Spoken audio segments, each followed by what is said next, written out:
everyone, I feel like it's been so long since I've sat in front of a camera. It's so weird. Honestly, I think it's because I've just been so busy this month. And I've been editing Booktubeathon vlogs very, very slowly. Today, the day that I'm filming, is actually one of the busier days, but I wanted to jump in here in the middle of the chaos to share some exciting news. First off, if you follow me on Twitter or Instagram, you probably know this already, @MollyReads, in case you don't follow me. But I started an exciting book club for authors and aspiring authors, editors and aspiring editors, and I'm calling it WriterlyReads. I've had the best time talking to some of you who are just as excited as I am about this book club. So thank you so much for those of you who are already participating. It's already started, which is really, really cool. More on that in a second. Basically, how it works is that each month we're going to read one book on writing, and we're going to use the hashtag WriterlyReads on Twitter and Instagram to just kind of discuss what we're learning as we read. And then there's also a Goodreads group, which I am not super familiar with Goodreads, okay? I'm not very active on there, but I'm learning, I'm trying, and I think that's where the bulk of the discussion, kind of the meat of the conversation, is going to be. So I will leave that Goodreads group link down below if you want to check it out. So I'll be reviewing the book that we read each month, either in a separate review video or in the end with my wrap-up video. So yeah, and I would love it if other people wanted to make review videos. That would be really cool. Or if you want to make a blog post. I'm just kind of hoping that it'll be organic conversation across all of social media. And I'm really, really looking forward to it. To back up a little bit, I really wanted to do this because as an editor, I spend a lot of time reading editing specific books, or, you know, taking editing courses, or reading books that I want to read to review on this channel, which is mostly fiction. I don't have a whole lot of time to devote to books on writing. And a lot of that has to do with the fact that I'm not an author. At this point in my life, I don't really have a desire to write a book. My desire at the moment in my career and in my personal life is to help writers write the books that they want to write. I want to play a part in someone else writing their book. That may change, sure. But what that means is that I'm missing out on all of these great writing books and resources that are actually really helpful for someone like me as an editor who is helping authors shape their stories. I didn't want to miss out on all of those juicy, great writing books out there, and I wanted to be able to provide authors with, you know, examples and resources. So I've kind of made this sort of like a personal pledge for myself for continued learning. And one way that I feel like I could be held accountable to do that is through this WriterlyReads book club. So in the month of August, the WriterlyReads book club picked up the Gotham Writers Workshop, Writing Fiction, the Practical Guide from New York's Acclaimed Creative Writing School. That is quite a title. But let me tell you, I loved this book. I think it's the perfect book to start out with for a book club on writing. I don't really have a whole lot of time right now as I'm filming to go into an in-depth review, but I will be sharing my thoughts in a wrap-up video, probably, hopefully, the first week of September. And I'll also be including more of my thoughts and kind of joining in on the discussion on Goodreads. So if you want to know my specific thoughts about this book, definitely check out the Goodreads channel and stay tuned. But I did want to just sort of talk about it in very, very broad terms. I finished it in the nick of time. I finished it last night, so that's another reason why I don't really want to get into it, because I haven't really digested it.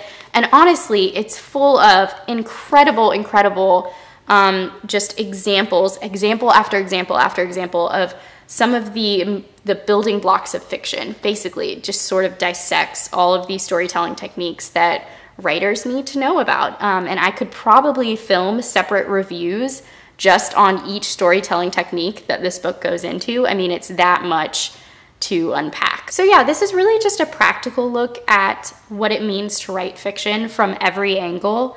And I was just, like I said, I was really impressed with the examples that are in here. I feel like you can't go wrong. There's just so much that you can learn. Nothing in here is sugar-coated or glossed over or just like fluffy content. Like, I feel like everything in here is something that you could chew on for a long time. I mean, you could probably read this over the course of 6 months. I'm not kidding. Actually, there are writing exercises throughout, like almost, I mean, every few pages there's a writing exercise for sure.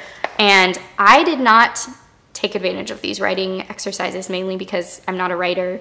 I'm breaking the rules. I'm a rule breaker because in the very beginning, I believe it says, I think I remember it says something about like, don't skip those writing exercises. That's where the magic happens. So I feel like I didn't take advantage of what this book can fully offer, but I really hope that other authors who read for this book club did do some of the writing exercises.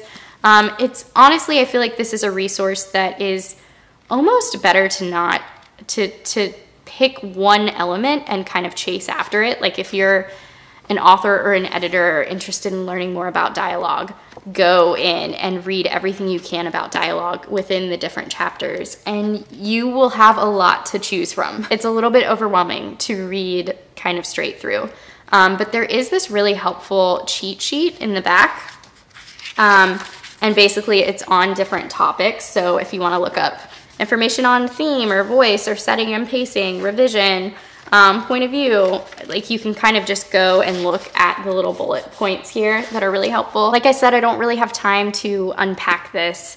I really, really wish I could. I mean, it kills me because there's so many truth bombs in here that are just amazing, and I want every author to know about them. But I will say that my favorite chapters by far were the ones that really went into process, the writer's process and routine, and just kind of the mindset that you put on when you go into, you know, your first draft or your second draft. I just felt like it was really interesting from that perspective and really useful because a lot of the challenges in writing fiction have to do with, you know, the mental blocks that come. So I thought that was really interesting. A lot of the ideas in here were practical, tangible things that writers can incorporate into their process and their routine, which is just really cool. If you didn't read along with us and you're interested in picking up this book, I would say don't do what I do. Try the writing exercises, at least do some of them. Because I feel like it is the best way. If you want to write fiction, it's the best way to apply what you're learning immediately. It might even be a cool idea if you have a writing critique group or something like that to go through this book with other people, which is kind of what we're doing with Writerly Reads. But since August was our first month and life was crazy, and I don't think I even announced that we were reading this book until like the first or second week of August. So we're just slowly picking up speed. Obviously, as an editor, the chapter that I loved most was the chapter on revising, and a lot of other editors who are participating in the Writerly Reads book club, I think, tend to agree that that's a great chapter. It covers everything from, you know, how to distance yourself from your words and kind of that mindset element, the whole philosophical approach, and then really practical tips for tweaking and revising and things that you should look for in very specific categories like characters and plot and setting. It just kind of breaks it down from a perspective of revising a second or third or fourth or fifth draft. So I will be reviewing this book in a few days, hopefully in my wrap-up video, and we'll give you some good nuggets in here.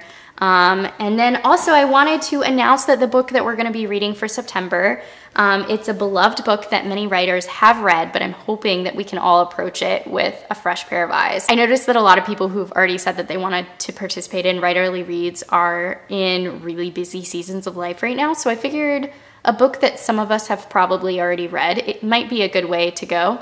And so we're going to read Bird by Bird, Some Instructions on Writing in Life by Lamott. If you have not read this book and you're like on the fence about joining the book club, oh my gosh, you have to read this book. It's by far my favorite book on writing.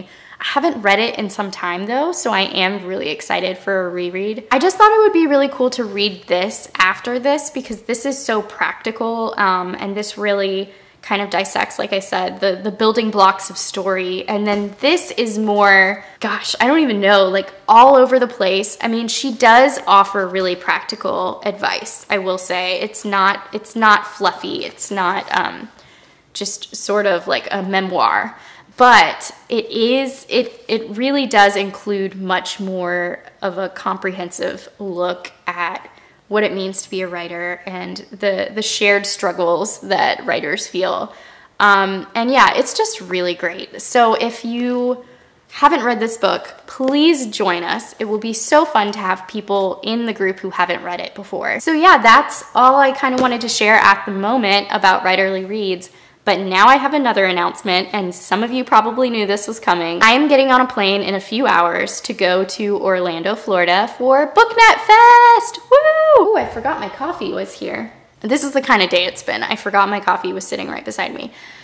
Anyway, I had 2 deadlines to finish up yesterday and today. And then I had, you know, packing and getting all of the pet stuff squared away while we're gone. It's just been chaos, but I was like, I'm gonna film this video to announce that I'm going to BookNetFest because I just want you guys to know that I'm gonna be there, and I'm really, really excited. I'm really anxious about traveling, but that's okay. We'll take it one step at a time. But if you're going to BookNetFest, please, please come say hello. I would love to meet you. I'm really looking forward to it. I'm going to Harry Potter World on Friday, and then I'm going to the actual BookNetFest event on Saturday. So, and Aaron and I are going together. So you'll get to meet my husband. Isn't that cool? We're gonna be staying with friends.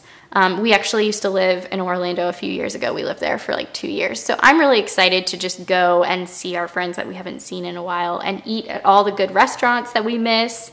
And it's just gonna be a really good time. So if you're going to BookNetFest, leave a comment down below, but also find me on Twitter because you'll probably be able to get a hold of me faster that way.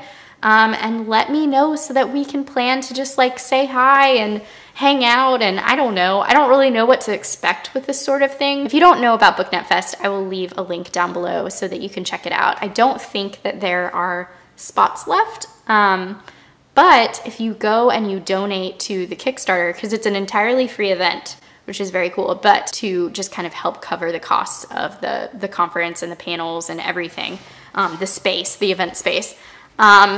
So if you aren't able to go this year, consider donating because I know that if they reach their goal, they'll be able to do it again next year, and maybe you can come next year. Okay, I really have to go. I have a million things to do, but I just wanted to check in and say, hey, I'm alive. I'm still here. Thanks for sticking around, and hopefully I'll see you in a couple days. Talk to you later. Bye.